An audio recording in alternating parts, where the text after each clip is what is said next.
So இப்போ நீங்கள் தமிழ் படிக்கணும்னா முதல்ல நீங்கள் என்னெல்லாம் படிச்சிருக்கணும்னா பள்ளி பாட புத்தகங்களை படிச்சிருக்கணும். அது இப்போ இருக்கிற நியூ புக்காக இருந்தாலும் சரி, ஓல்டு புக்காக இருந்தாலும் சரி. இதுக்கு முன்னாடி ஒரு புக் இருக்கும்ல, 2018 வரைக்கும் ஒரு புத்தகம் படிச்சிருந்தாலும் அந்த புத்தகம். இந்த 2 புத்தகமே ரொம்ப ரொம்ப முக்கியம். தமிழில் நம்ம மார்க் எடுக்கணும்னா இந்த 2 புத்தகம் ரொம்ப முக்கியம். அதுலேயும் 6ஆம் வகுப்புலேருந்து 12ஆம் வகுப்பு வரைக்குமே நீங்கள் படிக்கிற மாதிரி தான் இருக்கும். 6ஆம் வகுப்புலேருந்து 10ஆம் வகுப்பு வரைக்கும் நல்ல மொழித்திறன் பயிற்சி முழுமையாக படிச்சுக்கோங்க. இப்போ இருக்க சிலபஸ் வச்சு நான் பேசுகிறேன். மொழித்திறன் பயிற்சி எதையுமே விடாமல் எந்த ஒரு மொழித்திறன் எந்த ஒரு வினாவாக இருந்தாலும் அதை நல்லா பயிற்சி பெற்று அதுக்கு நம்ம சரியான விடை தான் படிச்சிருக்கோமான்னு ஒரு தடவை ஆய்வு செஞ்சுட்டு அது நல்ல எல்லா வினாக்களையும் பயிற்சி பெற்றுக்கோங்க. மொழித்திறன் பயிற்சி 10க்கு மேலே போகும்போது நமக்கு 10ஆம் வகுப்பு தரம் தான் நமக்கு போடும். ஆனால் எல்லாரும் நம்ம அதை படிக்கிறோம் அப்படின்னும் போது கண்டிப்பாக 10ஆம் வகுப்பு தரத்தையும் தாண்டி 11, 12 கேள்வி வரும். அப்படி என்ன பண்ணணும்னா அங்கே இருக்கிற மொழித்திறன் பயிற்சியை படிச்சுக்கணும். படிக்கிறோம் இன்னும் அங்கே 2 படம் 4 புக்கு தான். கீழே 20 புக்கு படிச்சு நம்மளால 4 புக்கு படிக்க முடியாதான்? ஸோ தமிழ் நீங்கள் எடுத்தீங்கன்னா 6ஆம் வகுப்புலேருந்து 12ஆம் வகுப்பு வரையும் எல்லா தமிழ் புக்கும் படிக்கணும். அதுக்கு பின்னாடி இருக்கிற மொழித்திறன் பயிற்சியோட படிச்சுக்கணும். நான் சிறப்பு தமிழ் புத்தகம் தான் பேசுகிறேன். பழைய சிறப்பு தமிழ் புத்தகம் இருக்குல்ல, புதிய சிறப்பு தமிழ் புத்தகத்தில் இலக்கணம் பெருசாக இருக்காது. உள்ள 5 காப்பியங்கள் பற்றி உரைநடையாக தான் கொடுத்துருப்பாங்க. ஆனால் நீங்கள் பழைய சிறப்பு தமிழ் எடுத்து பார்த்தீங்கன்னா அங்கே கொஞ்சம் ஆகுபெயர், வினைச்சொற்கள்லாம் வினைச்சொற்கள் எத்தனை வகைப்படும் நம்ம வரைக்கும் படிச்சிருக்கோமா? வினைச்சொற்கள் வகை படிச்சிருக்கோமா? ஆனால் பழைய சிறப்பு தமிழ் புத்தகத்தில் வினைச்சொற்கள் வகைன்னு கொடுத்து ஒரு 6 கொடுத்துருந்துருப்பாங்க. ஸோ நம்ம எதெல்லாம் பார்க்கலையோ அங்கேருந்து அவங்க தேடி கேள்வி கேட்குறாங்க. அதனால் நம்ம தேடி கேள்வி கேட்குற முன்னாடி தேடி படிச்சிடலாம். ஸோ நம்ம எங்கெங்க படிக்கணுன்ற ஒரு தெளிவு கிடைச்சிச்சா? நம்ம சிலபஸில் இல்லாமல் இப்போ நான் சொன்னேன் புத்தகத்தை படிங்க புத்தகத்தை தாண்டியும் கண்டிப்பாக வினா வரும். குறில் நெடில் வேறுபாடு நம்ம புத்தகத்தில் பெருசாக குறில் நெடில் வேறுபாடே கொடுத்துருக்க மாட்டாங்க. ஏதோ 6ஆம் வகுப்புல 7ஆம் வகுப்புல ஒரு சில இடங்களில் மட்டும்தான் குறில் நெடில் வேறுபாடு இருக்கும். இந்த மாதிரி நீங்கள் குறில் நெடில் வேறுபாடுக்கு என்ன பண்ணிக்கணும் அப்படின்னா கண்டிப்பாக ஆத்தரைஸ்டு புக்கில் தான் கேட்க போகிறாங்க. இலக்கணத்துக்குரிய ஆத்தரைஸ் தேவிராவாக இருக்கலாம், இல்லை மூவாவாக இருக்கலாம். இந்த மாதிரி இலக்கணத்துக்கு அவங்க புத்தகம் வெளியிட்டிருப்பாங்களே அந்த மாதிரி புத்தகம் ஏதோ ஒரு புத்தகம் வச்சுட்டு நீங்கள் அதிலிருந்து படிக்கலாம். இதே நான் எப்படி ஒரு ஆத்தரோட புக்கை எடுத்து பயிற்சி பண்ணுவேன், அந்த அளவுக்கு என்னால் முடியுமான்றதுக்கு தான் அந்த ஒரு கேள்விக்கு தான் நம்ம பயிற்சி மேலே தேடிவோம். இப்போ நீங்கள் இங்கே வந்தீங்கன்னா நாங்கள் என்ன பண்ணுவோம், அதை நாங்கள் பயிற்சி பண்ணி அதை ஆய்வு செஞ்சு எதெல்லாம் வினாவாக மாறப்போதோ அதை உங்கள் கையில் கொடுத்துருவோம். நீங்கள் இங்கே படிக்கணும்னாலும் சரி, நீங்கள் தனியாக முயற்சி எடுத்து படிக்கணும்னாலும் சரி, பள்ளி பாட புத்தகம் இல்லாமல் தமிழுக்கு கண்டிப்பாக ஒரு ஆத்தரோட புக் வேணும். அது எந்த ஆத்தர்ன்றதை நீங்கள் முடிவு பண்ணிக்கோங்க. தேவிராவாக இருக்கலாம், மூவாவர்களாக இருக்கலாம். இவங்களில் ஏதோ ஒரு தமிழ் புத்தகம் நீங்கள் அதுக்கு வினாக்களை பயிற்சி பண்ணால் மட்டும்தான் நம்ம நினைக்கிற தமிழில் மார்க் ஸ்கோர் பண்ண முடியும். ஏன்னா நம்ம எல்லாமே புத்தகத்தில் கிடையாது. குறிநெடில் வேறுபாடு கிடையாது. கலைச்சொற்களுமே நம்ம 6th to 12 வரைக்கும் அங்கே தான் கலைச்சொற்கள் கொடுத்துருப்பாங்க. இதே அவங்க என்ன கொடுத்துருப்பாங்கன்னா கம்ப்யூட்டர் பேஸ்ட் எக்ஸாம் வேர்ட்ஸு, அப்புறம் தமிழ் அன்றாட நிகழ்வுகளில் பயன்படுத்தக்கூடிய வார்த்தைகள்லாம் கொடுத்துருப்பாங்களே, அதெல்லாம் நம்ம தினம் எக்ஸ்ட்ராவாக படிக்கிற மாதிரி தான் இருக்கும். ஸோ அதுக்கு கண்டிப்பாக ஒரு நம்ம கையிலேருந்து டெய்லி நோட்ஸ் எடுக்கிற மாதிரி வச்சுட்டாங்கன்னா அந்த தலைப்புகளை நம்மளால் மதிப்பெண் பெற முடியும். இப்போது ஊர் பெயர்கள்லேருந்து மருகுன்னு கொடுத்துருப்பாங்க. அது எங்கே இருக்குன்னு சொல்லுங்க பார்ப்போம். மருகு பெயர்கள் நம்ம பாட புத்தகத்தில் எங்கே இருக்கு?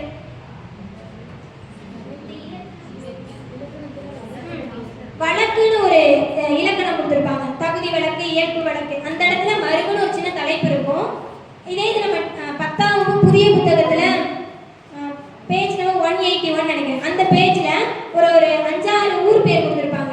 கும்பகோணம்னா என்ன, தஞ்சாவூர்னா என்ன, அதுவே மருகு பேர்கள் கொடுத்துருப்பாங்க. மொத்தத்துக்கே ஒரு 10 பேர் மட்டும்தான் இருக்கும். ஆனால் அந்த 10 பேர் நமக்கு கண்டிப்பாக போதாது. அதனால் பழமையான ஊர் பேர்கள் நமக்கு தெரியல.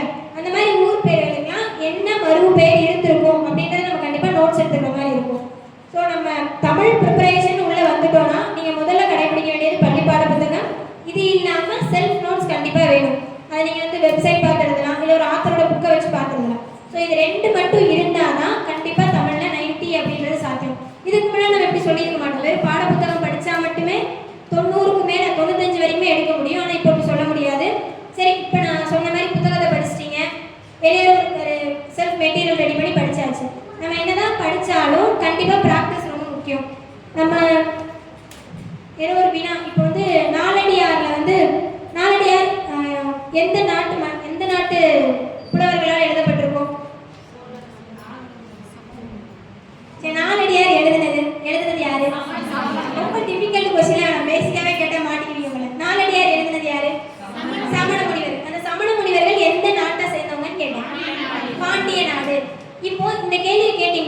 வினாக்கு பதிலளிக்க அதிகபட்சம் ஒரு 30 வினாடிகள் போதும். கேட்க போறோம், அந்த வினா வாசிக்க போறோம், சரியான விடை அளிச்சிருவோம். இது நமக்கு சுலபமா பண்ணிடுவோம். ஆனா இலக்கணம்னு நான் உள்ள வரும் பொழுது ஒரு வினாக்கும் நம்ம யோசிப்போம். அங்கதான் நம்ம பிரெயின் எக்ஸ்ட்ரா யோசிச்சு தப்பு போடும்.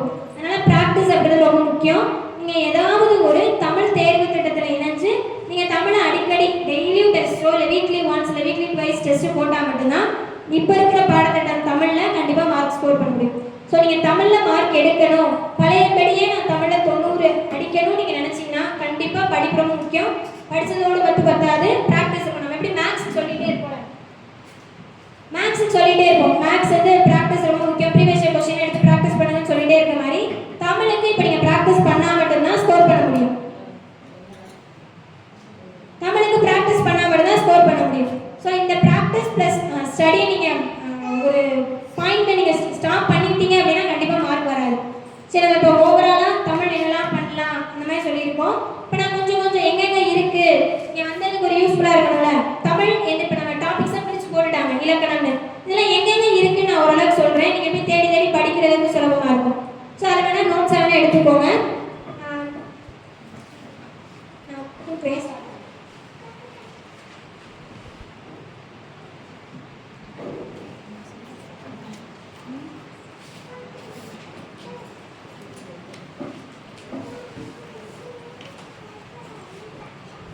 முதல்ல அழகு 1, அதில் 25 வினாக்கள் வரும் சொல்லிட்டு இருப்பாங்களே. அதில் முதல் தலைப்பாகவே பிரித்தெழுதுக சேர்த்தெழுதுக இருக்கும். பிரித்தெழுதுக சேர்த்தெழுதுக நம்ம எங்கெல்லாம் படிச்சிருப்போம்? 6th to 12th இருக்கிற எல்லா பாட புத்தகத்திலுமே பிரித்தெழுதுக இருக்கும். குறிப்பா வந்து ஊன் பொதிய விழா போன குரூப் 2 கொஸ்டின், இப்போ எழுதணும்ல குரூப் 2 கொஸ்டின் எங்க இருந்து கேட்டிருந்தாங்க? ஊன் பொதிய விழா. யாரெல்லாம் அந்த குரூப் 2 எக்ஸாம் இப்போ ப்ரிலிம்ஸ் எது நடந்துச்சுல, குரூப் 2 ப்ரிலிம்ஸ் யாரெல்லாம் எழுதுனீங்க? எழுதிட்டு வந்து அந்த கேள்வி எங்க இருந்து கேட்டிருக்காங்கன்னு பார்க்கலையா? இப்போ நடந்த குரூப் 2 கொஸ்டின் ப்ரிலிம்ஸ்ல வந்து கிட்டத்தட்ட ஒரு 3 நிறைய பிரித்தெழுதுகள் வந்துருச்சு. அந்த 3 பிரித்தெழுதுகள் வந்து இப்போ இருக்கிற 12th ஓல்டு புக், இப்போ ஓல்டுன்னு சொல்றோம்ல அந்த புத்தகத்துல இருந்து கேட்டிருக்காங்க. அம்சிலோதி, இந்த ஊன் பொதிய விழா. இது அந்த அம்சிலோதின்றது புக் பேக் கொஸ்டின் தான், அதாவது இந்த பயிற்சிக்கு கொடுத்துருப்பாங்களே எடுத்துக்காட்டாவே இருந்துச்சு. இது ஊன் பொதிய விழா அப்படின்ற வினா எங்க இருந்துச்சுன்னா செய்யுளுக்கு நடுவுல செய்யுளோட விளக்கம் கொடுக்கும்போது அங்க பிரிச்சு காமிச்சிருப்பாங்கல்ல செய்யுளுடைய பொருள், அந்த இடத்துல இருந்து கேட்டிருந்தாங்க. ஸோ கேள்வி கேட்கிறவங்களும் எதை கேட்டா இவங்க சொல்ல மாட்டாங்கன்னு தேடி போய் கேட்கும்போது பதில் சொல்ற நம்மளும் எதை கேட்டாலும் நம்ம பதில் சொல்லணுன்ற அளவுக்கு தேடி படிக்கணும். ஒரு கேள்வி எடுக்கும்போது நம்ம புத்தகத்தை திருப்பி எடுத்துடலாம். ஆனா அவங்க எந்த அளவுக்கு அந்த புத்தகத்துல தெளிவா இருந்தாங்கன்னா இந்த செய்யுளுக்குள்ள இருக்கு, இந்த வரியை கேட்டா நிறைய பேர் தப்பு விடுவாங்கன்னு யோசிச்சிருப்பாங்க. ஸோ நீங்க அதை மாதிரி இவங்க எதை கேட்பாங்கன்ற நினைச்சு நம்ம பிரித்தெழுதுக படிக்கணும். பிரித்தெழுதுக தானே சேர்த்தெழுதுக தானே நம்ம அலட்சியமா பார்த்தோம்னா கண்டிப்பா கோட்டை விட்டுருவோம். பிரித்தெழுதுக சேர்த்தெழுதுக படிக்கும் போது உங்களுக்கு வேற என்ன தெரிஞ்சிருக்கணும்னா புணர்ச்சி விதிகள் ரொம்ப முக்கியம். நீங்க புணர்ச்சி விதிகளை வச்சு ஒரு பிரித்தெழுதுக சேர்த்தெழுதுக நீங்க பயிற்சி பெறும்போது மட்டும்தான் அதோட உண்மையான விளக்கம் தெரியும். இங்க ஏன் மை விகுதி போகுது, ஏன் ஒன்று இரட்டிக்குது, காட்டாறுல எதுக்கு இட்டு இரட்டிக்குது அப்படின்னு உங்களுக்கு அதுக்கான விதி தெரிஞ்சா மட்டும்தான் உங்களால அதை ப்ராக்டிஸ் பண்ண முடியும். நமக்கு புத்தகத்திலே இல்லாம ஒரு வேற ஒரு வினா வந்திருந்தாலும் நமக்கு விதி தெரிஞ்சா போதும், பயன்படுத்தினால மேக்ஸ் மாதிரி தான். நமக்கு கணக்கே வேற அவுட் ஆஃப் சிலபஸ் இருந்தாலும் நமக்கு ஃபார்முலா தெரிஞ்சா போட்டுருது, அதே கான்செப்ட் தான். ஸோ பிரித்தெழுதுக சேர்த்தெழுதுக உங்களுக்கு தெரியணும்னா புத்தகத்தில் இருக்க எல்லா பிரித்தெழுதுக சேர்த்தெழுதுக ஒரு ஒன்ஸ் ப்ராக்டிஸ் கண்டிப்பாக பண்ணியிருக்கணும். புத்தகத்தில் இருக்கிறது ஒரு கேள்வி வந்து அதை தப்பு விட்டுட்டோன்னு இருக்கக்கூடாது. ஸோ அதை ப்ராக்டிஸ் பண்ணிக்கோங்க. அது இல்லாமல் புணர்ச்சி விதிகள் ரொம்ப முக்கியம். புணர்ச்சி விதிகள் உங்களுக்கு நிறைய வேணும் அப்படின்னா 12th ஓல்டு புக்கில் இருக்கு. ஒவ்வொரு செயலுக்கு பின்னாடியும் புணர்ச்சி விதிகள் கொடுத்துருப்பாங்க. ஒரு 10 எடுத்துக்காட்டு கொடுத்து அங்கே அந்த 10 எடுத்துக்காட்டுக்கான புணர்ச்சி விதிகளை பற்றி பேசிட்டே வந்திருப்பாங்க. ஸோ அதை நோட் பண்ணி வச்சுக்கோங்க. ஃபர்ஸ்ட் தலைப்பில் உங்களுக்கு இதில் மார்க் வேணும்னா கண்டிப்பாக இந்த 2 வேலையை பண்ணாமல் தான் மார்க் கிடைக்கும். அடுத்து சந்திப்பிழை கொடுத்துருப்பாங்க. சந்திப்பிழை பொறுத்த அளவுக்கு நீங்கள் எப்படி படிக்கணும் அப்படின்னா சந்திப்பிழைன்றது எல்லா வகுப்புலையுமே புத்தகத்துக்கு பின்னாடி இருக்கும். திறனறி அந்த பகுதியில் கொடுத்துருப்பாங்க. இப்போ நீங்கள் அதை எல்லாமே ஒரே 2 பாயிண்ட் தான். ஃபர்ஸ்ட் புத்தகத்தில் தான் ப்ராக்டிஸ் பண்ணிடணும். என்ன வினா கேட்டாலும் அதில் என்ன சந்தி வரும், சந்திப்பிழை என்ன பிழை ஏற்படுறதுக்கு நம்ம எப்படி சரி பண்ணலான்ட்டு நீங்கள் முதல்ல ப்ராக்டிஸ் பண்ணிடணும். ரெண்டாவது என்ன பண்ணோம் அப்படின்னா இங்கே எப்படி நம்ம புணர்ச்சி விதி படித்தோம், அதே மாதிரி இங்கே வல்லினம் மிகுமிட மிகா இடங்கள் நம்ம படிச்சிருக்கோமா? 9th ஓல்டு புக்கில் இருக்கும். நியூ புக் 9th ஓல்டு புக்ல வல்லினம் மிகுமிட மிகா இடங்கள்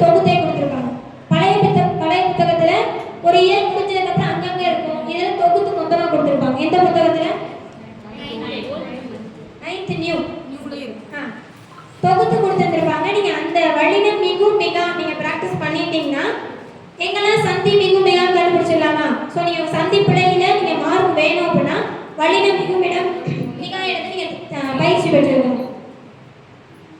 அடுத்து குறில் நெடில் வேறுபாடு. இது நம்ம மனனம் செஞ்சா மட்டும்தான் இதுல நம்ம பயிற்சி பெற முடியும். நீங்க எத்தனை விதமான வினாக்கள் படிக்கிறீங்களோ அதுக்கேற்றாப்புல தான் உங்களால பயிற்சி பதிலளிக்க முடியும். ஸோ குறில் நெடில் வேறுபாடும் மயங்கொலின்றது எங்க கொடுத்துருப்பாங்கன்னா 8th புக்ல இருக்கும்.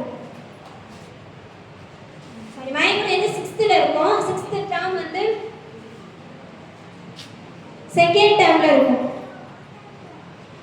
மயங்கொலி மொத்தம் 8 எழுத்துக்கள் இருக்கும். அந்த 8 எழுத்துக்கள் எங்கெல்லாம் தோன்றும் அந்த மாதிரி கொடுத்துருப்பாங்க. அந்த மயங்கொலி லகர வேறுபாடு, நகர வேறுபாடு, ரகர வேறுபாடு, இந்த ஒரு 8 எழுத்துக்களுக்கான பொருள் நீங்க படிச்சாங்க. ஸோ குறில் நெடிலா இருந்தாலும் சரி, லகர வேறுபாடு அதாவது மயங்கொலியா இருந்தாலும் சரி, மனனம் தான் பண்ணிக்கணும். உங்களுக்கு நல்ல மெமரி பவர் இருந்துச்சுன்னா நீங்க தாராளமாக மெமரி பண்ணிக்கலாம். இல்லை எனக்கு அதில் கொஞ்சம் சிரமம் இருக்கு அப்படின்னா ஏதாவது சுலபமாக ஞாபகம் வச்சு ஷார்ட்கட் வச்சுக்கணும், அதை மாதிரி வச்சு நீங்கள் ஞாபகம் வச்சுக்கணும். ஸோ இந்த 2 தலைப்புமே மனனம் பண்ணால் மட்டும்தான் மார்க் கிடைக்கும். இதை நம்ம புரிஞ்சு போடுறதுக்கு எதுவுமே இல்லை. மயங்கொலியும் சரி, குறில் நெடில் வேறுபாடும், இது 2ம் புத்தகத்தில் இருக்கிறது எல்லாம் படிச்சுக்கோங்க. புத்தகத்திலுமே 12th ஓல்டு புக்கில் அதிகப்படியான மயங்கொலி சொற்கள் கொடுத்துருப்பாங்க. ஒவ்வொரு இயலோட முடிவுலையும் இருக்கும். சரியா? எல்லா வகுப்புலையுமே இருக்கும். எல்லா இயலுக்கு பின்னாடியுமே ஒரு கேள்வியோ 2 கேள்வியோ கொடுத்துட்டே போவாங்க. அதனால இதுல தான் இருக்குன்னு குறிப்பிட்டு சொல்ல முடியாது. நீங்க எல்லா புத்தகத்துக்கு பின்னாடி பார்த்துக்கோங்க. குறிப்பா 12th ஓல்டு புக் பின்னாடி ஒரு பெரிய காலம், ஒரு பேஜ் ஃபுல்லா கொடுத்துருப்பாங்க. அதுக்கு இதுக்கு கீழே வந்து வெளிப்படையா கொடுத்த இலக்கணம்னா 3 தான். இனவெழுத்து, வினா எழுத்து, சுட்டெழுத்து. இது வந்து எந்த புத்தகத்துல இருக்குன்னா 6th புக்ல இருக்கும். அடுத்தடுத்த இயல்லையே இலக்கணமா வச்சிருப்பாங்க. ஃபர்ஸ்ட் இனவெழுத்து இருக்கும், அடுத்து வினா எழுத்து, சுட்டெழுத்து. மிஞ்சி போனா ஒரு அரை மணி நேரம் போதும் இதை படிச்சு முடிக்க. இதுல சிலபஸ்ல கொடுத்துருக்காங்கன்னா கண்டிப்பா வினாக்கள் வர வாய்ப்பு இருக்கு.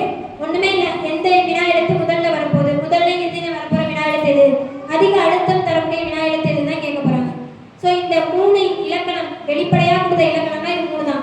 6th நியூ புக்ல இருக்கு. சரியா? அடுத்து ஒருமைப்பன்மை. இதிலே கீழே வந்து ஒருமைப்பன்மை கொடுத்துருப்பாங்க. ஒருமைப்பன்மை அப்படின்றது புத்தகத்துல எல்லா பாடப்புத்தகத்துக்கு பின்னாடியும் அந்த மொழித்திறன் பயிற்சியில இருக்கும். நீங்க எல்லாத்தையும் எடுத்து வச்சு மொத்தமா ஒரே இடத்துல திரட்டி குறிப்பெடுக்கிற மாதிரி தான் இருக்கும். மொழித்திறன் அந்த ஒருமைப்பன்மைக்கான விதிகள் வந்து வகுப்பா நம்ம கொடுப்போம். அதுல போய் நீங்க ஒருமைப்பன்மைனா என்ன அப்படின்னு படிச்சுக்கிற மாதிரி இருக்கும். பெருசா ஒருமைப்பன்மைக்கான இலக்கணம் நம்ம புத்தகத்துல கிடையாது. நீங்க ஏதோ ஒரு வகுப்புல இணைச்சு அதுக்கான இலக்கணத்தை கத்துக்கிற மாதிரி இருக்கும். அதுக்கான பயிற்சி வினாக்கள் தான் ஒவ்வொரு இயலுக்கு பின்னாடி மொழித்திறன் பயிற்சியில கொடுத்துருப்பாங்க. அதை நீங்க குறித்து மொத்தமா எழுதி வச்சுக்கோங்க. அடுத்து வேர்ச்சொல் அறிதல். வேர்ச்சொல்ல இருந்து வினையாளனையும் பெயர், வினைமுற்று, தொழில் பேரா மாற்ற கொடுத்துருப்பாங்க. இதுக்கெல்லாம் நீங்க ஒவ்வொரு இலக்கணம் தான் படிக்கணும்.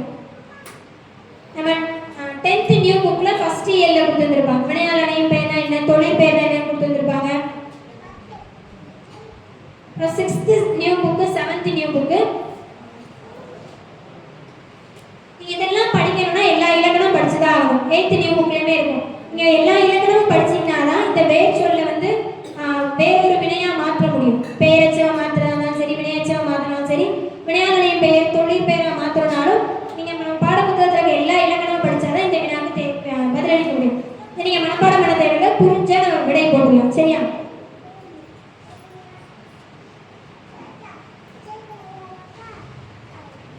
இதுக்கு கீழே என்ன சொல்லியிருப்பாங்கன்னா அயற்சொல், தமிழ்ச்சொல் கொடுத்துருப்பாங்க. அயற்சொல், தமிழ்ச்சொல் வந்து 12ஆம் வகுப்பு பழைய புத்தகத்துல ஒரு பாக்ஸ் மாதிரி போட்டு கொடுத்துருப்பாங்க. அயற்சொல் எப்படி தமிழ் சொல்லா மாத்துறது, வேற்றுமொழி சொற்கள். இப்போ அலமாரி அப்படின்றதுல என்ன மொழிச்சொல்? போர்ச்சுகீசிய மொழிச்சொல். ரிக்ஷா, இந்த மாதிரி சொற்களை நிறைய கொடுத்துருப்பாங்க. இது எந்த நாட்டில் பயன்படுத்தக்கூடிய சொல், எந்த மொழி சொல்லே கொடுத்துருப்பாங்க. 12ஆம் வகுப்பு பழைய புத்தகத்துல இந்த குறிப்புகள் இருக்கும். அயற்சொல்ல தமிழ் சொல்லா மாற்ற சொல்லலாம், இல்லை இந்த அயற்சொல் எந்த மொழிக்குரியதுன்னு கேட்கப்படலாம். இந்த இதுல இருந்து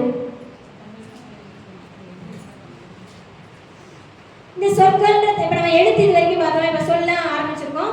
சொல்ல அயற்சொல், தமிழ்ச்சொல் முதல்ல கொடுத்துருப்பாங்க. அடுத்து வந்து என்ன கொடுத்துருப்பாங்க, எதிர்ச்சொல் கொடுத்துருப்பாங்க. எதிர்ச்சொல்லாம் நம்ம பெருசா கஷ்டப்பட தேவையில்லை. பொருள் கூறுக படிக்கும் பொழுது அதற்கு எதிர்மறையான பொருள் நம்ம ஓரளவுக்கு தெரிஞ்சுட்டாலே நம்ம எதிர்ச்சொல் போட்டுடலாம். இப்போ பொருள் கூறுகன்றது நம்ம எங்கெல்லாம் படிப்போம், எல்லா செய்யுள் தான் படிக்க போகிறோம். ஸோ எல்லா செய்யுளையும் கண்டிப்பாக பொருள்குருவை படிப்போம். அப்படி பொருள்குருவை படிக்கும் போதே அதற்கு எது நம்ம பொருள் புரிஞ்சாலே அதுக்கு எதிர் சொல் கண்டுபிடிச்சிடலாம்ல, அவ்வளோ. இந்த வினைன்னு கொடுக்கும்போது 2 வினை சொற்களுக்கு இடையான வேறுபாடு, இதெல்லாம் வந்து செல்ஃபா கேட்கக்கூடிய வினா தான். இதுக்கு உட்காந்து நம்ம பெருசா படிக்கணுன்ற அவசியம் கிடையாது. நம்ம ஓரளவுக்கு புரிஞ்சுட்டோம்னாலே பதிலளிக்கக்கூடிய வினாக்கள் தான் இதெல்லாம். அடுத்து ஓரெழுத்து ஒரு மொழி. ஓரெழுத்து ஒரு மொழி இது வரைக்கும் நமக்கு எத்தனை ஓரெழுத்து ஒரு மொழி தெரியும்? 42.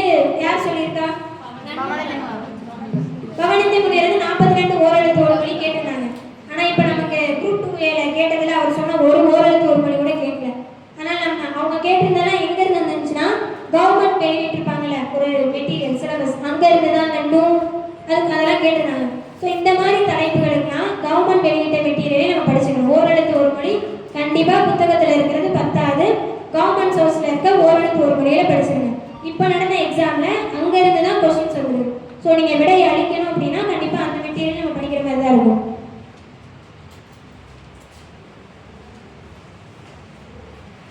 அடுத்து ஒரு பொருள் தரும் பல சொற்கள். இது வந்து எங்க இருக்கோம்னா நம்ம 8th நியூ புக்ல பின்னாடி அரிசி அப்படின்றதுக்கு நிறைய சொற்கள் கொடுத்துருப்பாங்க. அப்புறம் மாற்ற ஓரெழுத்துக்கு கிட்டத்தட்ட 24 பேர் கொடுத்துருப்பாங்களா, அந்த ஒரு சொல் வந்து பல பொருள் தரக்கூடியது. இந்த வார்த்தைகள்லாம் அங்கங்க புத்தகத்துல இருக்கும். இதை நம்ம தேர்வு செஞ்சு படிச்சுக்கணும். இதுக்கு அதிகப்படியான வார்த்தைகளும் கவர்மெண்டோட மெட்டீரியல் தான். ஸோ கவர்மெண்ட் மெட்டீரியல்ல முக்கியமா படிக்க வேண்டியது 2 தான். ஓரெழுத்து ஒரு மொழி அங்கன்னு படிக்கணும், ஒரு பொருள் தரும் பன்மொழி. இதுகளுமே நம்ம வந்து கவர்மெண்ட் மெட்டீரியல் தான் படிக்கிற மாதிரி இருக்கும். அடுத்து பேச்சு வழக்கு எழுத்து வழக்கு கொடுத்துருப்பாங்க. இது நம்ம பாடப்புத்தகத்துல என்ன இருக்குன்னா கொச்சை சொற்கள் கொடுத்துருப்பாங்க. சிலபஸ்ல பேச்சு வழக்கு எழுத்து வழக்குன்னு இருக்கும். நான் புத்தகத்துல எல்லாமே வந்து கொச்சை சொற்களை மாதிரி தமிழ் சொல்லாக மாற்றுக அந்த மாதிரி தலைப்புல மொழித்திறன் பயிற்சியில கொடுத்துருப்பாங்க. நேற்று வந்தான் இது வந்து எது எழுத்து வழக்குல இருக்கும். நம்ம பேச்சு வழக்குல எப்படி சொல்லுவோம்? நேற்று வந்தான் அப்படின்னு சொல்லுவோம். ஆனா அதை வந்து நம்ம எழுதும்போது நேற்று வந்தான் எழுதல. இதெல்லாம் நம்ம பயிற்சி வினாக்கள்லே இருக்கும். புத்தகத்துக்கு பின்னாடி மொழித்திறன் பயிற்சியில இருக்கிறதா கொச்சை சொற்களை சரி செஞ்சு எழுதுங்க, தமிழ் சொற்களா மாத்துன்னு கொடுத்துருப்பாங்க. இதோட எங்கெங்க இருக்குன்னு சொல்லி நோட் பண்ணி வச்சுக்கோங்க. 7th நியூ புக்ல டேர்ம் 1 நம்ம பேச்சு வழக்கு எழுத்து வழக்குன்னு ஒரு லெசன் கொடுத்துருப்பாங்களா, மூவா கூட பேசியிருப்பாங்க. எண்ணப்படுவதும் நினைக்கப்படுவது மட்டும், எழுதப்படுவதும் பேசப்படுவது மட்டும் இல்லை, எண்ணப்படுவது கூட மொழிதான் அப்படின்னு கொடுத்துருப்பாங்களா. அந்த லெசன்லாம் கொஞ்சம் படிச்சுக்கோங்க. அதுல இருந்து சில அந்த முள்ளம் பன்றி அதெல்லாம் பத்தி பேசிட்டு இருப்பாங்கல்ல. அதுக்கடுத்து 11th நியூ புக்ல இருக்கு பேச்சு மொழியும் கவிதை மொழியும்னே ஒரு பாடம் இருக்கும். பேச்சு மொழியும் கவிதை மொழியும் 12th நியூ புக். ஸோ இந்த பேச்சு வழக்கு எழுத்து வழக்குக்கு மொத்தமே 3 ஸ்டாண்டர்ட் தான். 7th new, 11th new, 12th new.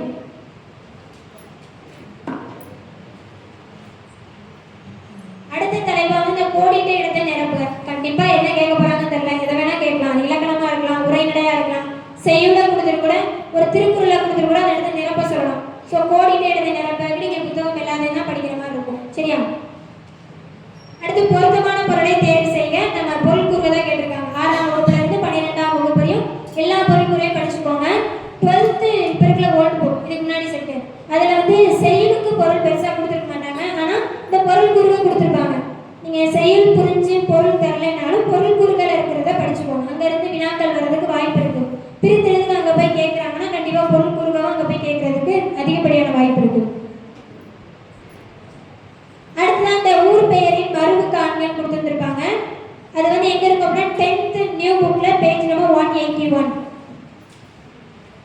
ஊர் பெயர்கள் வந்து மருவி. இப்ப எப்படி மருவி இருக்கு? மன்னார்குடி எப்படி மருவி இருக்கும்? மண்ணைன்னு மருவி இருக்கும். ஸோ அந்த மாதிரி ஞாபகம் வச்சுக்கோங்க.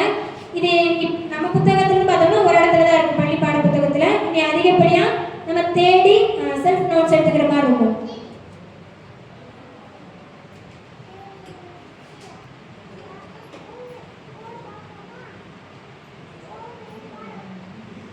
அடுத்து என்ன தலைப்பு கொடுத்துருப்பாங்கன்னா சொற்களை இணைத்து புதிய சொற்களை உருவாக்குதல் கொடுத்துருப்பாங்க. இதெல்லாம் நம்ம நீங்க பெருசா ஒரு இடத்துல போய் படிக்க முடியாது. டெஸ்ட் போடுறது அந்த பயிற்சிகள் மூலமாக தான் அதுக்கு விடை அளிக்க முடியும். அதே மாதிரி அடைப்புக்குள் உள்ள பொருத்தமான சொற்களை தேர்ந்தெடுத்து எழுதுங்க. இதுக்கு எந்த மாதிரி கேட்கலாம்னா இப்போ ஒரு கலவை தொடர் கொடுத்துருவாங்க. நேற்று மழை பெய்தது, விடுமுறை, பள்ளிக்கு விடுமுறை விடப்பட்டது. இதுக்கிடையில் என்ன சொல் பயன்படுத்துவோம்? இணைப்பு சொல்ல என்ன பயன்படுத்தலாம்? அதாவது, எனவே இந்த மாதிரி சில இணைப்பு சொற்களை கொடுத்துட்டு இதுல எது சரியான இணைப்பு சொல்லா அங்க இருக்கும், இந்த மாதிரி தான் கேட்கற வாய்ப்பு இருக்கு. ஏன்னா நம்ம பிழை திருத்தத்திலேயே நம்ம ஒருமை பன்மையில படிக்கல, தம் கைகளால் பரிசு வழங்கினார், தன் கைகளால் பரிசு வழங்கினார், இதெல்லாம் அடைப்பு குறிகள்ல கொடுத்துருப்பாங்க. ஸோ அடைப்பு குறி அப்படின்றது ஏதோ ஒரு இலக்கணத்தை அடைப்பு குறிக்குள்ள கொடுத்து நம்மளை பொறுத்த சொல்ற மாதிரி இருக்கும். இதெல்லாம் பொதுவான தலைப்புகள்ன்றனால நம்ம பெருசா படிக்க முடியாது. மீதி இலக்கணம் படிச்சிருக்கோம்ல, அதுல இருக்கிற இலக்கணங்களை இந்த வகையில கேள்வி கேட்கறதுக்கு தான் வாய்ப்பு இருக்கு. அடுத்து சொற்களை ஒழுங்குபடுத்திய சொற்றொடர் ஆகுது. இதை நம்ம வாசிச்சு பார்த்தாலே போட்டுருவோம். இருந்தாலும் நம்ம புத்தகத்துல 6ஆம் வகுப்பு 7ஆம் வகுப்பு 8 9 10 இதுல எல்லாத்துலயுமே இந்த மாதிரி ஒரு தொடர் கொடுத்துருப்பாங்க. சொற்களை திருப்பி மாத்தி மாத்தி போட்டிருப்பாங்க. நம்ம ஒழுங்குபடுத்தி எழுதுற மாதிரி இருக்கும். 6ஆம் வகுப்புல முதல் மற்றும் 2ஆம் பருவத்துல இருக்கு. 7ஆம் வகுப்புலையும் முதல் மற்றும் 2ஆம் பருவம். அப்புறம் 8 9 10 12 இது எல்லா புக்லயுமே வந்து சொற்களை ஒழுங்குபடுத்தல் கொடுத்துருப்பாங்க. இதெல்லாம் நீங்க புத்தகமா படிக்கும் போது படிச்சுட்டாலும் சரி, இல்ல ஒரு இடத்துல ஒரு புத்தகத்தை நோட் எடுத்து வச்சு நீங்க நோட்ஸா எழுதி படிச்சாலும் அது வந்து நமக்கு ஒரு எக்ஸ்ட்ரா கைடன்ஸ் மாதிரி தான் இருக்கும். அப்புறம் தொடர் வகைகள், நம்ம தொடர் வகைகள் நிறைய பார்த்துருக்கோம். தன்வினை, பிறவினை, அப்புறம் செய்வினை, செயல்பாட்டு வினை, இந்த வினைகள்லையும் தொடர் வகைகளை கொண்டு வந்திருப்பாங்க. அப்புறம் என்ன பார்ப்போம், செய்தி வாக்கியம், வினா வாக்கியம், உணர்ச்சி வாக்கியம், விளைவு வாக்கியம்லாம் பார்த்துருக்கோம்ல. இதுவுமே இங்க இருக்கு, நான் சொல்றேன், நோட் பண்ணி வச்சுக்கோங்க. 6th ஃபர்ஸ்ட் டேர்ம்ல இருக்கு, 7th first term, second term, third term. 7th 3 பருவங்களையுமே வந்து இந்த தொடர்கள் பத்தின கூற்றுகள் அங்கங்க ஒவ்வொரு, இப்போ நான் சொல்றது எல்லாமே மொழித்திறன் பயிற்சியில தான் இருக்கும். நீங்க போய் தேட வேண்டிய இடம் மொழித்திறன் பயிற்சி தான். 8th புக்ல இருக்கு, 8th 9th ஹோல் புக் நான் சொல்றேன்.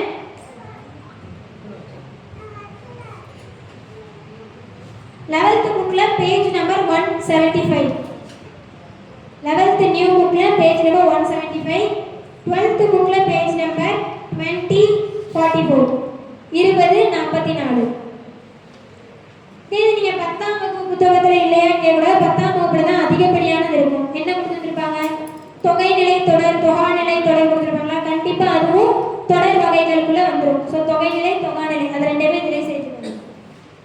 இதுக்கு கீழே செய்வினை, செயல்பாட்டு வினை. செய்வினை, செயல்பாட்டு வினைன்றது எங்கெல்லாம் இருக்குன்னா 6ஆம் வகுப்பு முதல் பருவம், 7ஆம் வகுப்புல முதல் 2 பருவங்களையுமே இருக்கு.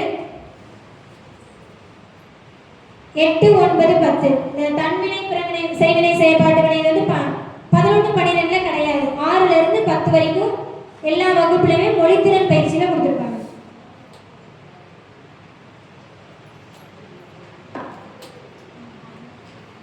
அடுத்து ஒருமை பன்மை வந்து 8ஆம் வகுப்பு பயிற்சியில கொஞ்சம் இருக்கும்.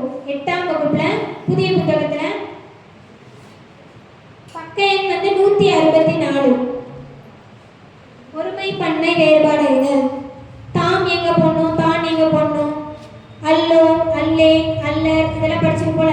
இதெல்லாம் எங்கெங்க பயன்படுத்தணும் அப்படின்ற விதியை படிச்சுட்டு இந்த பயிற்சி வினாக்கள் நீங்க பயன்படுத்தி பார்த்தீங்கன்னா ஓரளவுக்கு தெளிவு கிடைக்கும். அடுத்து தமிழ் மரபு, வினை மரபு, உயர்திணை, அக்ரிணை, பால் மரபு பத்திலாம் பேசியிருக்கோம் போல. இதுவுமே 6ல இருந்து 12ஆம் வகுப்பு வரை இருக்கிற எல்லா புத்தகத்திலையும் மொழித்திறன் பயிற்சியில இருக்கும். நான் பேஜ் நம்பர் மட்டும் சொல்றேன், கொஞ்சம் நோட் பண்ணிக்கோங்க. 7ஆம் வகுப்பு முதல் பருவத்துல பக்க எண் 22 24 44 45. 7ஆம் வகுப்பு முதல் பருவத்துல 22 44 45.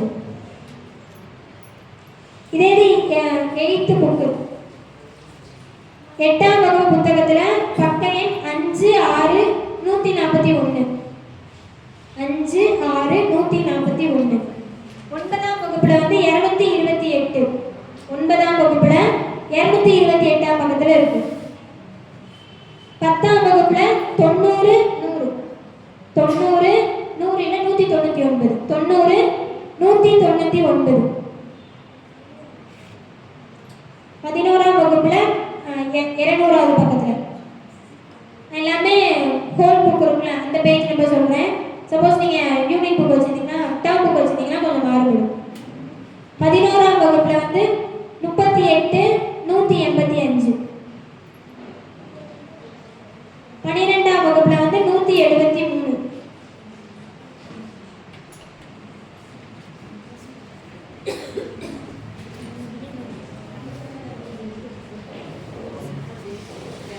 அடுத்து வந்து பெயர்கள் கொடுத்துருப்பாங்க. இளமை பெயர், ஒளிமரபு, வினைமரபு, தொகை மரபு. இல்லைன்னா நம்ம பார்த்தது இந்த திணை மரபு, உயர்திணை, அக்னை, பால் மரபு பத்தி பார்த்தது போல. காலம் பத்தின அந்த இலக்கண குறிப்பு எங்க இருக்கும்னா 7th நியூ புக்ல 2nd term.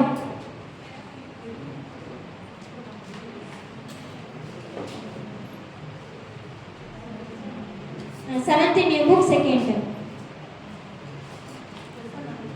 அடுத்ததுல முக்கியமான தலைப்பு அப்படின்னா நிறுத்தற் குறியீடுகள். நிறுத்தற் குறியீடு ரொம்ப முக்கியம். நிறுத்தற் குறியீடுல மாறுபட்டது கொடுத்துட்டு தவறான தொடர் எது, சரியான தொடர் எதுன்னு கேட்கறதுக்கு வாய்ப்பு இருக்கு. இது வந்து 8th புக்ல இருக்கு. 8th new book 10th, 8th, 10th, 11th, 12th, 6th ல இருந்து 7th வரைக்கும் இது பெருசா பயிற்சியே கொடுத்துருக்க மாட்டாங்க. 8ஆம் வகுப்பு, 10ஆம் வகுப்பு, 11ஆம் வகுப்பு, 12ஆம் வகுப்பு, 9ஆம் வகுப்புலயே இருக்காது. 8ஆம் வகுப்பு பின்னாடி ஒரு அந்த கொடுத்துருப்பாங்க. புள்ளி எங்க வைக்கணும், அரை புள்ளி எது எதுக்கு பயன்படுத்தணும், முக்கார் புள்ளி எங்க பயன்படுத்தணும், மேற்கோள் குறியீடு எங்க, இரட்டை மேற்கோள் எங்க பயன்படுத்தணும், ஒற்றை மேற்கோள் எங்க பயன்படுத்தணும்னே கொடுத்துருப்பாங்க. விதி கொடுத்துருப்பாங்க. விதியை படிச்சுட்டு பயிற்சி பண்ணி பாருங்க. அடுத்த தலைப்பாக என்ன, அழகு 4 ஃபுல்லுமே வந்து கலைச்சொற்கள் தான். கலைச்சொல்லை நம்ம எங்க படிப்போம்,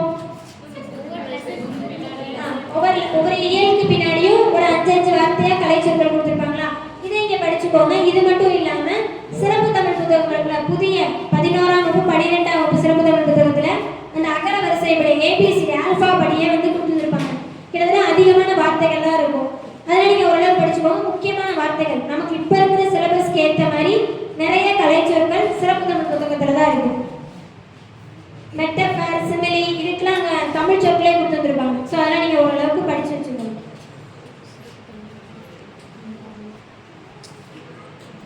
அடுத்தது கொடுக்கப்பட்ட பத்தியிலிருந்து கேட்கப்பட்ட வினாக்களுக்கு விடையளிக்கவும். இது நம்ம ஒரு பத்தி கொடுத்துட்டு வினாக்கள் கேட்பாங்க. கண்டிப்பா ஒரு வினா இல்லை 2 வினா. ஒரு கேள்வி கொடுத்துட்டு எத்தனை வினாக்கள் அமைக்கிறாங்களோ அதை பொறுத்து மாறுபடும். இது நம்ம சுலபமா பத்தியை படிச்சுட்டு நம்ம வினா அளிக்கிறது சுலபம் தான். இருந்தாலும் இதுக்கு பயிற்சி எங்க இருக்கும் அப்படின்னா, நம்ம ஒரு பழமொழி பத்தி கொடுத்துட்டு அந்த பழமொழி வந்து கேள்வி கேட்டிருப்பாங்கல்ல, பழமொழியோட சிறப்பு என்னன்னு கொடுத்துருப்பாங்க. சுருங்க கூறுவதா, விரிவா கூறுவதா, சுருங்க கூறுறதா பழமொழியோடைய சிறப்பு கொடுத்துருப்பாங்க. இது எந்த புக்ல இருக்குன்னா 6th புக்ல இருக்கும். இதே மாதிரி நீ காலையில பேசுறேன் சசிவி ராமன் பத்தி அவங்களுடைய கடல் பயணம் பத்தி கொடுத்துட்டு ஒரு பாராள கொடுத்துருப்பாங்க. அதுக்கு 4 வினாக்கள் கேட்டிருப்பாங்க. இந்த மாதிரி நம்ம புத்தகத்துக்கு பின்னாடி இந்த தலைப்புல இருந்து பயிற்சி வினாக்கள் இருக்கு. அதையும் ஓரளவுக்கு நீங்க பார்த்துக்கோங்க. எங்கெங்க இருக்குன்னு சொல்ல நோட் பண்ணி வச்சுக்கோங்க. 6th, 7th, 8th, 10th.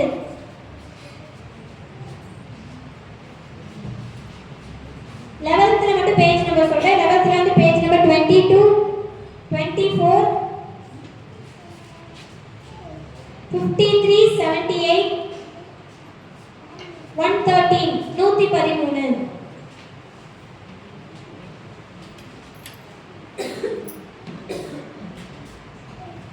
12th வந்து பேஜ் நம்பர் வந்து 20, 103, 20, 103.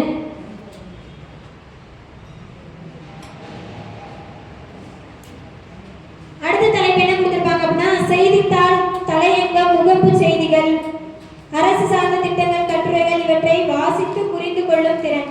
இதை நம்ம வாசித்து புரிஞ்சுக்கணும்னா ஃபர்ஸ்ட் நம்ம கொடுக்கப்பட்டிருக்க நம்ம அன்றாட செய்தித்தாள்களை வாசிச்சோம்னாலே ஓரளவுக்கு புரிதல் ஏற்படும். அதே மாதிரி தான் வினாக்கள் கேட்பாங்க.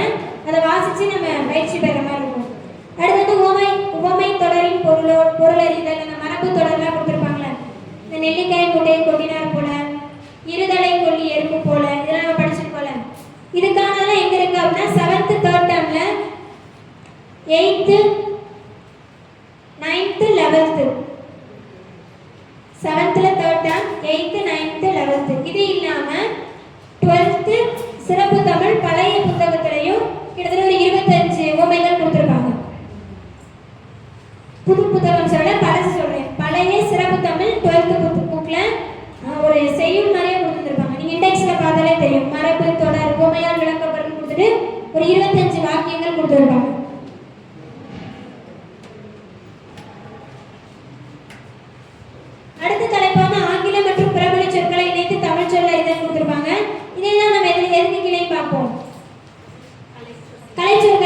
ஸோ இதெல்லாம் ஒரே தலைப்பு மாதிரி தான் இருக்கும். நீங்கள் கலைச்சொற்கள் படித்தாலே இந்த வினாக்களுக்கும் விடை அளிக்கிற மாதிரி தான் இருக்கும்.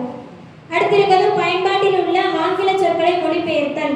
இந்த பயன்பாட்டில் உள்ள ஆங்கில சொற்கள் வந்து அதிகமாக அந்த எடுத்துக்காட்டு என்ன கொடுத்துருப்பாங்க சிலபஸ்லனா, இந்த பிரிண்டர், மவுஸ், இந்த மாதிரி கணினி சம்மந்தப்பட்ட வார்த்தையெல்லாம் கொடுத்துருக்காங்களா. இது வந்து நம்ம சயின்ஸ் புக்குன்னு நினைக்கிறேன். லாஸ்ட் ஒரு லெசன் இருக்கும், நம்ம திட்டம் போட்டாங்க அந்த ஒரு பாடத்தை மட்டும் விட்டுட்டு படிச்சிருக்கோம், ஞாபகம் இருக்கா? அந்த ஒரு பாடத்தெல்லாம் இப்போ போய் கலைச்சொற்களுக்காக படிச்சுக்கோங்க. சயின்ஸ் புக்கில் எல்லா சயின்ஸ் 6th to 10th வரைக்கும் இருக்க எல்லா சயின்ஸ் புக்லையும் கடைசி ஒரு பாடம் கணினி சம்மந்தமாக கொடுத்துருப்பாங்க. நம்ம இது வரைக்கும் அந்த பாடத்தை யாருமே பெருசாக படிச்சிருக்க மாட்டோம். இது நம்ம சிலபஸில் இல்லை, ஸ்கிப் பண்ணியிருக்கோம். அதை போய் அதில் இருக்கிற கலைச்சொற்களுக்காக அந்த பாடத்தை இப்போ படிச்சுக்கோங்க. அதுலேருந்து எனக்கு தெரிஞ்சு கண்டிப்பாக கலைச்சொற்கள் கேட்கறதுக்கு வாய்ப்பு இருக்குது. 6th-லேருந்து 10th வரைக்கும் கடைசி ஒரு பாடமாக இருக்கும்.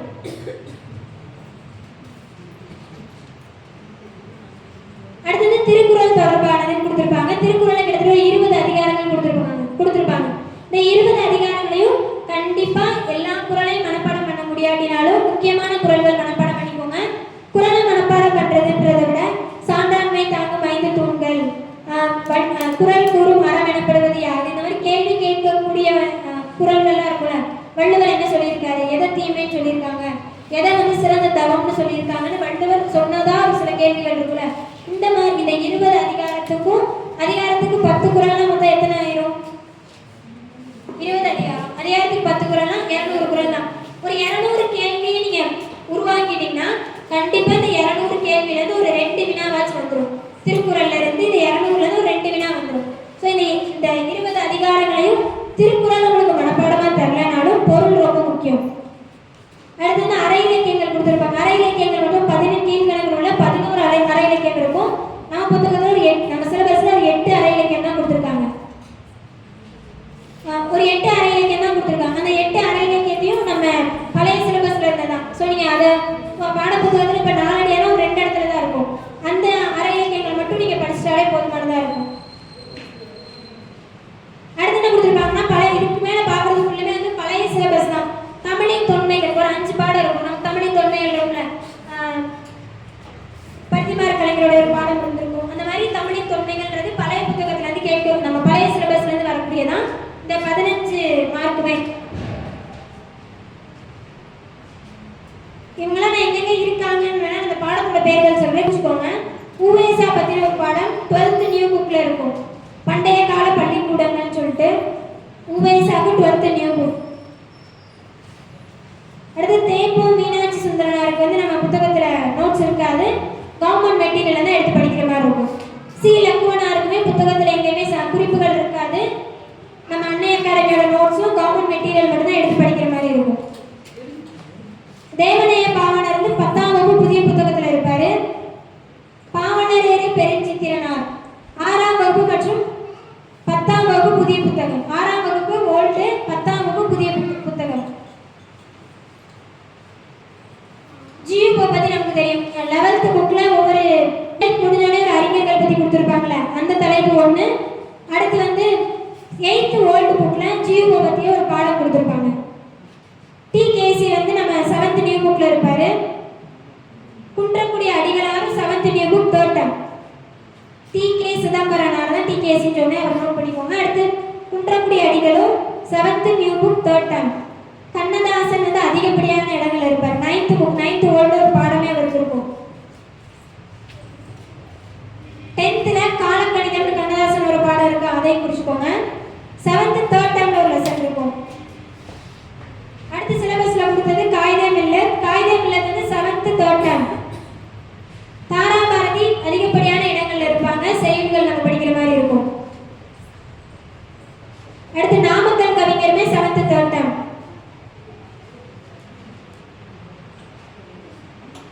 ஓரளவுக்கு நம்ம சிலபஸ்ல கடைசி 15 வினாக்கள் இருக்குல்ல, இது நம்ம புதுசா படிக்க போறது இல்ல, ஏற்கனவே கொடுத்துருந்த பழைய சிலபஸ்ல இருந்து தான் கொடுத்துருந்துருப்பாங்க. ஸோ இந்த 15 வினாக்களுக்கு நீங்க பெரிய எஃபோர்ட் போடலைனாலும் முன்னாடி இருக்கிற அந்த 85 வினாக்களுக்கு அதிகப்படியான பயிற்சியும் முயற்சியும் பண்ணால் மட்டும்தான் நம்ம இதுல ஒரு 85லேருந்து 90 மதிப்பெண் எடுக்கிற முடியும். 90க்கு மேலே எடுக்கிற வாய்ப்பு இருக்கு. ஸோ இதுல வந்து அதிகப்படியான வினாக்கள் போடணும் அப்படின்னா அதிகமாக பயிற்சி பண்ணுங்க. செல்ஃப் நோட்ஸ் எடுத்தாலும் சரி, இல்லை நம்ம அன்னை அகாடமி கிளாஸ்ல ஜாயின் பண்ணி வகுப்புகளை பயன்பெற்றாலும் சரி, தமிழில் எல்லாரும் அடுத்த அகாடமியில் நல்ல மார்க் எடுக்க வாழ்த்துக்கள். இதை தொடர்ந்து வந்து நம்ம ஜிஎஸ் டாபிக் வந்து பார்க்கலாம்.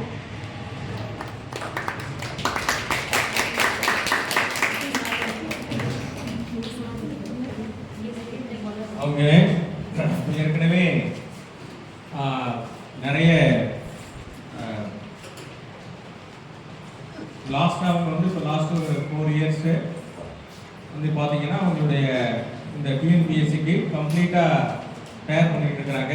இப்போ நீங்கள் வேணாலும் இப்போ மார்னிங் கிளாஸ் போயிட்டுருக்கு, அதே பார்த்தீங்கன்னா வீடியோஸுமே நீங்கள் பார்க்கலாம்.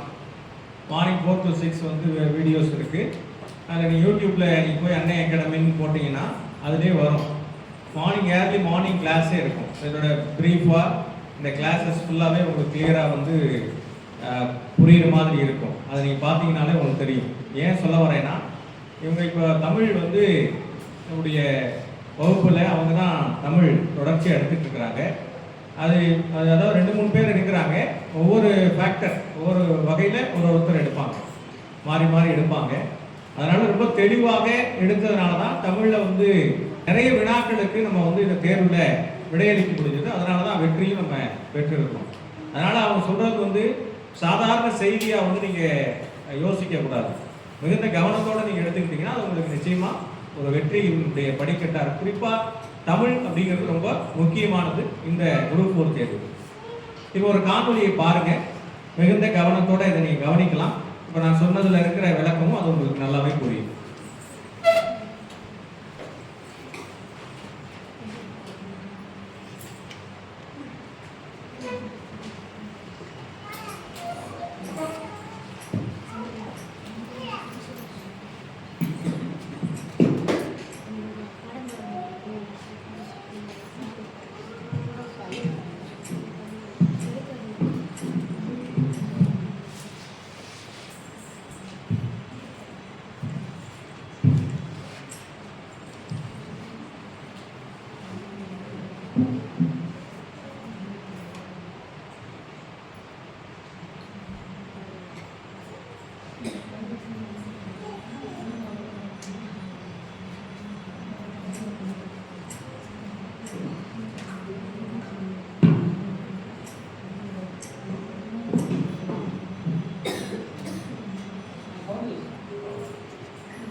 இந்த சாப்டர் படிச்சுக்கேன்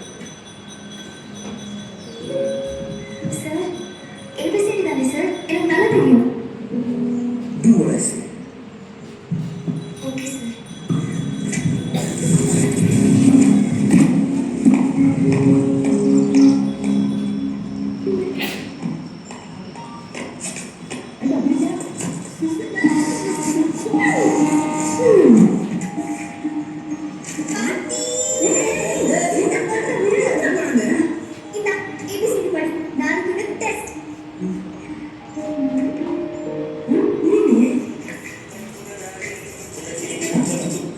Hello?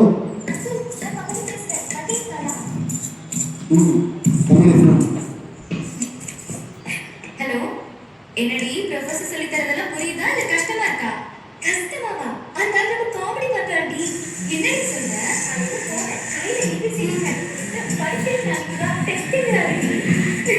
என்னடி அந்த சரியான லூசர் பார் போல. இதுதான் இவ்வளவு கஷ்டப்பட்டோம். இப்ப என்னடி பண்ணுற? நாளைக்கு போய் நான் அவரை கிளாஸ் எடுக்கிறேன் பாரு.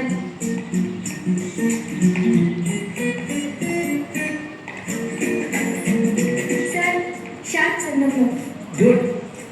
படிச்சிட்டியா? விடிய விடிய தூங்காம கண் முடிச்சு கஷ்டப்பட்டு நல்லா படிச்சுட்டு வந்திருக்கேன் சார். குட். உட்கார். ஏபிசிடி சொல்லு. ABCD EFGH HJK LMNO PQ RS TU WXYZ. Result சொல்லு. ZYX WVU TSR QPO NML KJIH GFE DCVA. Good. First letter what? A. 26th letter? Z.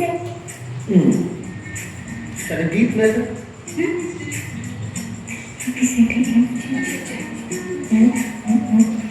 Q. 12th letter?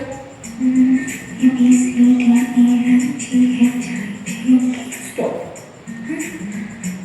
எவ்வளவு நேரம் படிக்கிறோங்கிறது முக்கியம் இல்லை, எப்படி படிக்கிறோங்கிறது தான் முக்கியம். நல்லா கான்சென்ட்ரேட் பண்ணி படிச்சுட்டு நாளைக்கு வா.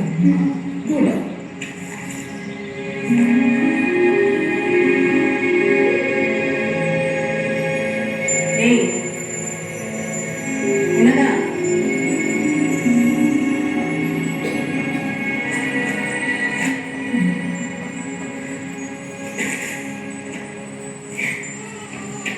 A for 1, B for 2, C for 3, D for 4, E for 5, Kamali, E for... Valli ஃபோன்ல. ஹலோ. ஏய், அந்த ஆளை வச்சு என்னடி காமெடி பண்ண? ஏய், அவர் எவ்வளவு பெரிய ப்ரொஃபஸர்? அவருக்கு அந்த ஆளு அது இது பரியாதமாக பேசல. என்னடி உன் கதை? திடீர்னு ஒரு ட்ரெஸ்ஸா இருக்கு. நான் நாளைக்கு டெஸ்ட்டுக்கு ப்ரிப்பேர் ஆகணும், நீ முதல்ல ஃபோனை வை.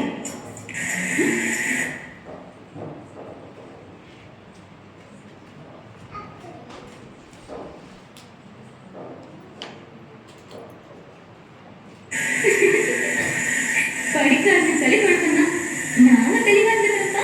A for 1, B for 2, C for 3, D for 4, E for 5, J for 10, K for எனக்கு என்ன ஏபிசிடி படிக்க சொல்லிட்டு இப்ப இவ படிச்சுக்கிட்டு இருக்கா. O for 15. Are you ready? Yes sir. Sit. 14th letter? N. Good. 19th letter? S. Very good.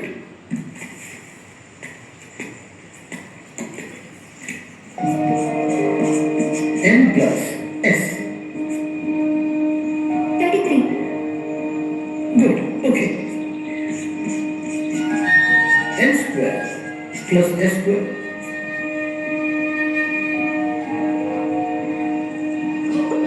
Sir 557. Right.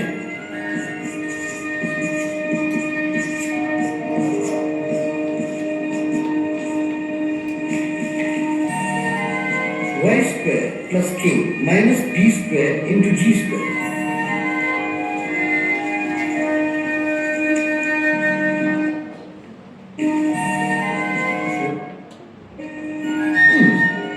Right.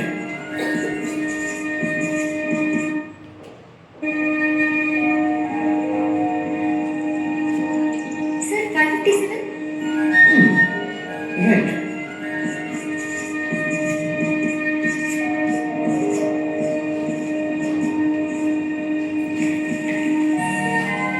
Y square plus K minus B square into G square. Sir 557. Right.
Okay, அடுத்தது இப்போ நம்ம GS வந்து இப்போ நீங்கள் GS டாப்பிக்கை வந்து நம்ம பார்க்கலாம்.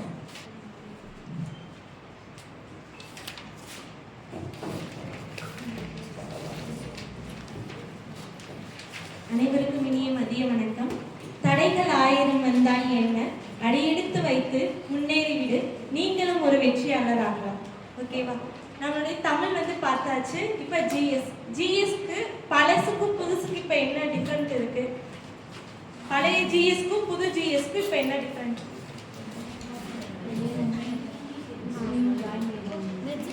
பழைய ஜிஎஸ்க்கும் புது ஜிஎஸ்க்கும் அவ்வளோலாம் பெரிய டிஃப்ரெண்ட்லாம் இல்லை.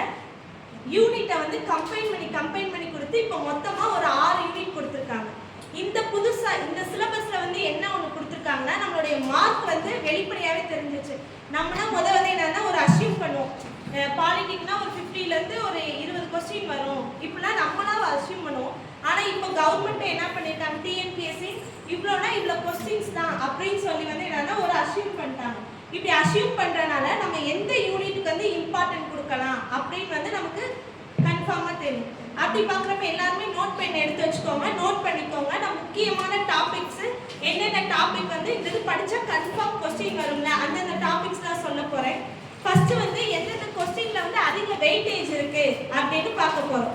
ஃபஸ்ட்டு வந்து யூனிட் 6, அதாவது இப்போ நியூ சிலபஸ் படி தமிழ்நாட்டின் வரலாறு பண்பாடு. நம்ம பலதுல யூனிட் 8ன்னு சொல்லியிருக்கோம். இப்போ தமிழ்நாட்டின் வரலாறு பண்பாடு எல்லாத்தையும் சிலபஸ் கையில் இருக்கா? இருக்குல்ல, அதையும் நோட் பண்ணி வச்சுக்கோங்க. அதுதான் ஃபர்ஸ்ட் யூனிட் 6. செகண்ட் யூனிட் பார்த்தோம்னா யூனிட் 5. ஓகேவா? யூனிட் 5ல என்ன இருக்கும்னா நம்மளுடைய எக்கனாமிக்ஸ் இருக்கும். அடுத்து பார்த்துட்டோம்னா நம்மளுடைய தமிழ்நாட்டின் வளர்ச்சி நிர்வாகம் அப்படின்னு நம்ம பழைய யூனிட்ல வந்து யூனிட் 9 அப்படின்னு படிச்சிருக்கோம். இந்த ரெண்டுமே வந்து தனித்தனியா 10 கொஸ்டின் சொல்லி 20 கொஸ்டின் வந்து இந்த யூனிட் வந்து வெயிட்டேஜ் இருக்கு. அடுத்து polity single unit polity 15 question வந்து கேட்பாங்க. ஓகேவா? பாலிட்டி தேர்ட் வந்து ப்ரிஃபரன்ஸ் எது கொடுக்குறோம்? பாலிட்டி கொடுக்குறோம். அடுத்து ஃபோர்த் வந்து என்னன்னா தனியாக இருந்த ஹிஸ்ட்ரி அண்ட் ஐஎன்எம் கம்பைன் பண்ணி ஒரு யூனிட்டா வந்து கொண்டு வராங்க. அதில் வந்து என்னன்னா மொத்தம் 10 கொஸ்டின் வந்து கேட்குறாங்க. ஃபோர்த் வந்து ஹிஸ்ட்ரி அண்ட் ஐஎன்எம். ஃபிஃப்த் வந்து பார்த்தோம்னா ஜியோகிராஃபில இருந்து பார்த்தோம்னா 5 கொஸ்டின் வந்து கேட்குறாங்க. ஃபிஃப்த் ஜியோகிராஃபிக்கு ப்ரிஃபரன்ஸ் கொடுக்குறோம்.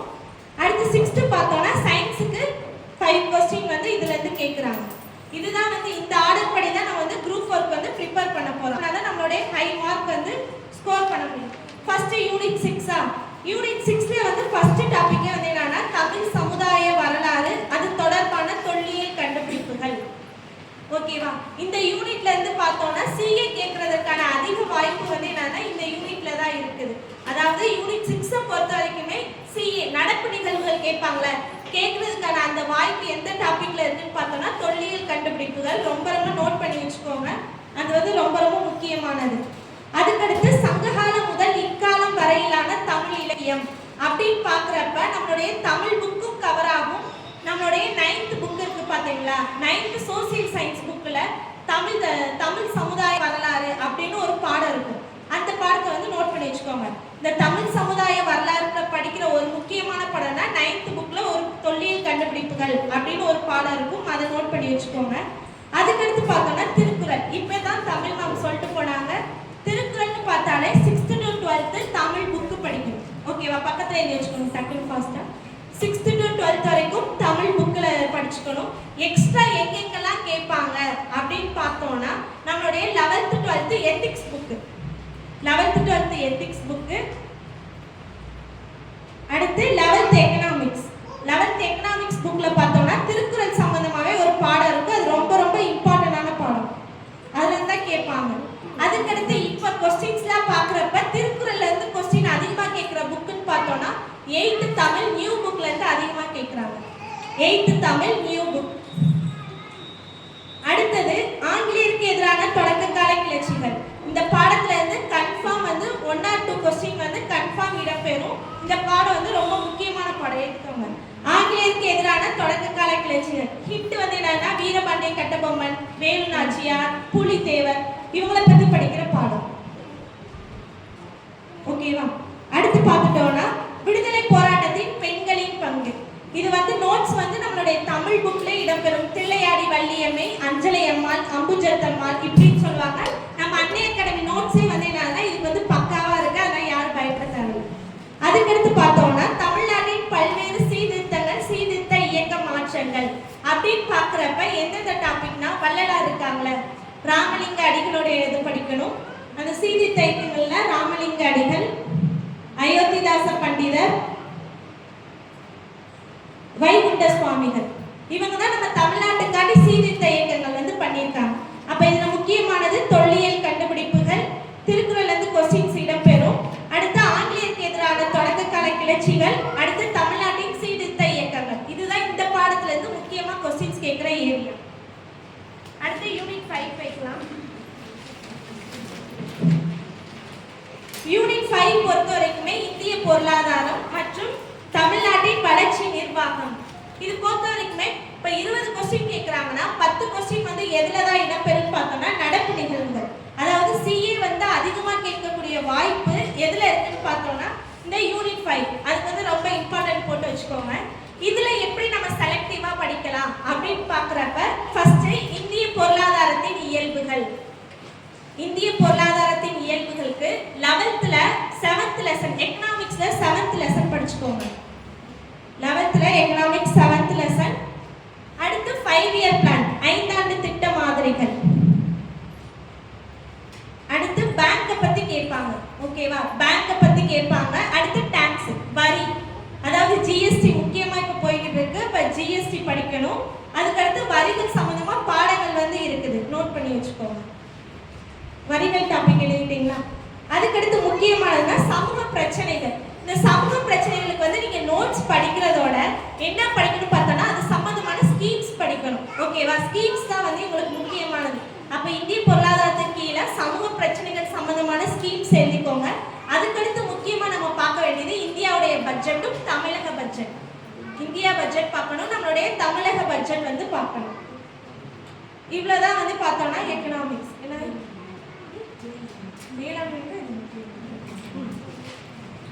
அதுக்கடுத்து பார்த்துட்டோம்னா யூனிட் 9 பார்க்குறப்ப முக்கியமா செலக்டிவா தான் பாடம் பார்க்க போறோம். சமூக நீதி. சமூக நீதி வந்து 11th பாலிட்டி 13வது. 11th பாலிட்டி வந்து 13வது பாடம். அதுக்கடுத்து பார்க்க வேண்டியதுன்னு பார்த்தோம்னா 10th ஜியோகிராஃபில, அதாவது 10th சோசியல் சயின்ஸ் புக் ஜியோகிராஃபிலன்னு பார்த்தோம்னா 6வது பாடமும் 7வது பாடமும். 6வது பாடமும் 7வது பாடமும். இதுதான் வந்து பார்த்துட்டோம்னா யூனிட் 5. அதுக்கடுத்து யூனிட் 4ன்னு பார்க்குறப்ப பாலிட்டி. பாலிட்டியில பார்க்குறப்ப முக்கியமானதுன்னா பார்ட் 1ல இருந்து 4 வரைக்கும் படிக்கணும். அடுத்து பார்ட் 1 4 1 to 4 படிச்சுக்கோங்க. அடுத்து 5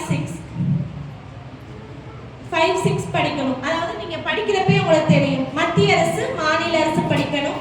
முக்கியமானது பார்த்துட்டோம்னா உள்ளாட்சி அமைப்புகள் தேர்தல். அதுக்கடுத்து இப்ப புதுசா வந்ததுன்னு பார்த்துட்டோம்னா இந்த இதுல ஆட் பண்ணிருக்கன்னு பார்த்துட்டோம்னா தமிழ்நாடு மற்றும் இந்தியாவின் அரசியல் கட்சிகளும் ஆட்சி முறைகளும். அந்த பாடம் வந்து ரொம்ப நம்ம இம்பார்ட்டன்ட் கொடுக்கறது, அதை நோட் பண்ணி வச்சுக்கோங்க. அது வந்து நம்மளுடைய 9th சோசியல் சயின்ஸ் புக்ல வந்து இந்த அரசியல் கட்சிகள் அப்படின்ற ஒரு பாடம் இடம்பெற்றிருக்கு, அதை பார்த்துக்கோங்க. அதுக்கடுத்து ஹிஸ்டரி பார்க்க போறோம். அடுத்து நம்ம இம்பார்ட்டன்ட் கொடுக்குற லைன் பார்த்தோம்னா ஹிஸ்டரி. ஹிஸ்டரியில பார்த்தாலே ஃபர்ஸ்ட் சிந்து சமவெளி நாகரிகம், குப்தர்கள், சிந்து சமவெளி நாகரிகம், குப்தர்கள், டெல்லி சுல்தான்கள். அடுத்து முக்கியமானது இந்த குரூப் 4ல நம்ம பார்த்தோம்னா போன குரூப் 4ல விஜயநகர பாமணி பேரரசுன்றது நம்ம சிலபஸ்லயே இல்ல. ஆனா அதுல இருந்தே நமக்கு வந்து 3 to 4 क्वेश्चंस வந்து கேட்டிருக்காங்க. அதனால நீங்க படிக்க வேண்டிய முக்கியமான பாடம் பார்த்தோம்னா விஜயநகர மற்றும் பாமணி பேரரசு. அதை நோட் பண்ணி வச்சுக்கோங்க. அதுக்கடுத்து எழுதியாச்சா? ஹிஸ்டரி எழுதியாச்சா? இதுதான் வந்து ஹிஸ்டரியில வந்து இம்பார்ட்டன்டான லெசன். அடுத்து ஐஎன்எம்னு பார்த்துட்டோம்னா 19 மற்றும் 20ஆம் சமூக சமய சீர்திருத்த இயக்கங்கள். 19 மற்றும் 20ஆம் சமூக சமய சீர்திருத்த இயக்கங்கள். அடுத்து நம்மளுடைய 10th புக்ல வந்து காந்திய காலகட்டம் அப்படின்னு ஒரு பாடம் இருக்கும். 10th சோசியல் சயின்ஸ் புக்ல காந்திய காலகட்டம் அந்த பாடமும். அடுத்து இதுல முக்கியமா அதிகமா क्वेश्चंस கேட்கறது பார்த்துட்டோம்னா தலைவர்கள்ல இருந்து அதிகமா क्वेश्चंस கேட்பாங்க. நீங்க இருக்கிற தலைவர்களுக்காச்சு எக்ஸ்ட்ரா நோட்ஸ் வச்சு படிச்சுக்கோங்க. ஓகேவா? பெரியார், ஜவஹர்லால் நேரு, ரவீந்திரநாத் தாகூர் இவங்களுக்குலாம் வந்து நோட்ஸ் வந்து நம்ம வெளியில எடுத்து படிக்கணும். நம்ம அன்னை அகாடமில இருந்து தருவாங்க. அப்ப வந்து அதை இம்பார்ட்டன்டா படிச்சுக்கணும். ஓகேவா? அதுக்கடுத்து ஐஎன்எம் பொறுத்த வரைக்குமே பார்த்தோம்னா நம்மளுடைய 12th ஹிஸ்டரி 1 to 7 லெசன் வந்து படிக்கணும். 1ஆம் பாடத்துல இருந்து 7ஆம் பாடம் வரைக்குமே படிக்க வேண்டியது ஐஎன்எம்க்கு. ஐஎன்எம் 7வது பாடம் வரைக்கும் படிக்கணும். நம்ம ஹிஸ்டரி முடிச்சாச்சு, ஐஎன்எம் முடிச்சாச்சு. அடுத்து முக்கியமா பார்க்க வேண்டியது பார்த்துட்டோம்னா ஜியோகிராஃபி. முக்கியமா பார்க்க வேண்டியது பார்த்துட்டோம்னா என்னதுன்னா ஜியோகிராஃபி. ஜியோகிராஃபிக்கு வந்து நீங்க எங்கேயுமே தேட தேவையே இல்லை. நம்மளுடைய 10th சோசியல் சயின்ஸ் புக்ல வந்து 1 to 5வது பாடம் வரை படிச்சாலே நம்ம ஜியோகிராஃபில 5 கொஸ்டின் வந்து பண்ணிடலாம். அடுத்து எக்ஸ்ட்ரா சிஏ வந்து எப்படி கேட்பாங்கன்னு பார்த்தோம்னா இந்த COP 28 பருவநிலை மாநாடுகள் இருக்குல்ல, அது எழுதிக்கோங்க. COP 28 பருவநிலை மாநாடுகள், அதாவது இப்போ 29 அப்படின்னு போய்கிட்டே இருக்கும். அந்த பருவநிலை மாநாடுகள் பார்த்துக்கோங்க. அதுக்கடுத்து முக்கியமானதுன்னு பார்த்துட்டோம்னா நம்மளுடைய GI டேக், புவியியல் அடையாளங்கள், அதுவும் உயிர்கோள காப்பகங்கள். அடுத்து GI டேக் போட்டுக்கோங்க. அடுத்து ராம்சார் தலங்கள், இதுல இருந்து கேட்கறாங்க ராம்சார் தலங்கள். ஜியோகிராஃபில இதை தாண்டி கொஸ்டின்ஸ் வந்து வராது. அதுக்கடுத்து பார்த்துட்டோம்னா சயின்ஸ்ல வந்து சிலபஸ் வந்து 5 கொஸ்டின் இருந்தா 5 கொஸ்டின் முதல் கொஸ்டின் ஏதாவது இருக்குன்னு பார்த்தோம்னா சுற்றுப்புறச்சூழல், அதாவது சுற்றுச்சூழல் அறிவியல், அந்த இருந்து கன்ஃபார்ம் 1 or 2 கொஸ்டின் வந்து வரலாம். ஓகேவா? அதுக்கடுத்து பார்த்துட்டோம்னா தனிமங்கள் மற்றும் சேர்மங்கள், அமிலம், காரம், அடுத்து உப்புக்கள். இந்த இது மட்டுமே சயின்ஸ்க்கு இம்பார்ட்டன்ட் கொடுத்தோம்னா இந்த டாபிக்ல இருந்தே மூணு கொஸ்டின் வரைக்குமே வந்து என்னன்னா அட்டெண்ட் பண்ண முடியும். அவ்வளவுதான் ஜிஎஸ்ல இருந்து வந்து என்னன்னா இவ்வளவுதான் வந்து இம்பார்ட்டன்டான லெசன். ஓகேவா? கிளியரா இருக்கா?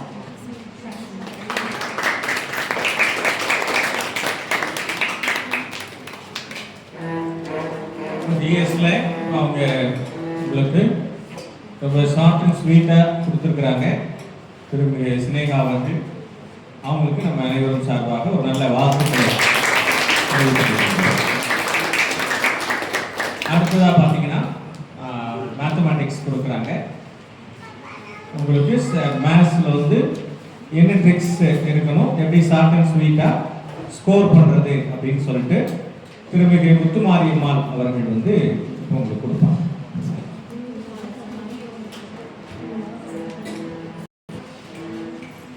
அனைவருக்கும் மதிய வணக்கம்.